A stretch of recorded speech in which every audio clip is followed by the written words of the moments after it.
Le palais Apor est considéré un des premiers bâtiments d'architecture civile de style baroque de Transylvanie. Placé sur la côté nord de la forteresse Alba Carolina, auparavant adossé à la courtine de nord de l'ancienne fortification, il garde encore du même côté des traces de l'ancien mur du castre romain.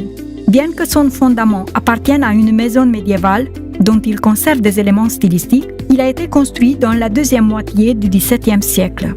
De forme rectangulaire, avec la façade principale sur la côté sud, composée d'un rez-de-chaussée et d'un étage, le palais est doté avec des éléments caractéristiques de la Renaissance tardive transylvaine, même si, dans un premier temps, avait appartenu au gothique tardif, conformément à l'encadrement de la fenêtre et du portail carrossable en arc brisé conservé sur sa côté nord. Le bâtiment a subi des transformations successives en fonction de ceux qui l'ont détenu et habité. D'abord, son détenteur, le comte Étienne Apor, trésorier de la Transylvanie et secrétaire du prince Michel Aporfi, entre 1663 et 1704, un des hommes les plus influents et les plus riches de la Transylvanie de ce temps-là.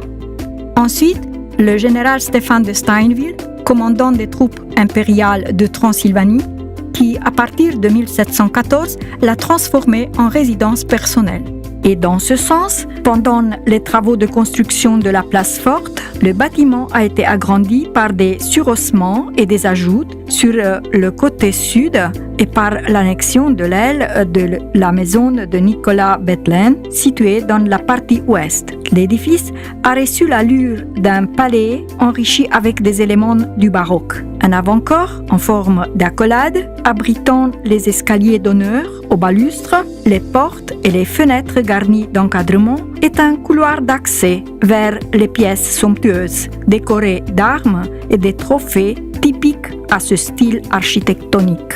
Sur la façade principale fut placé le blason comportant l'aigle bicéphale, soutenu par les deux lions antennants, ainsi que le monogramme de l'empereur des Habsbourg, Charles VI.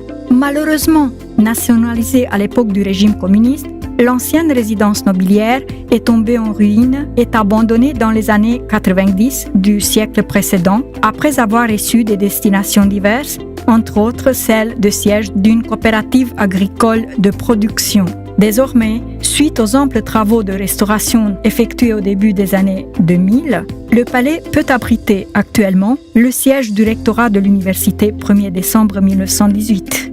Toutefois, outre la fonction administrative, il reste ouvert aux touristes, y compris pour la visite de l'exposition d'archéologie aménagée au sous-sol du bâtiment.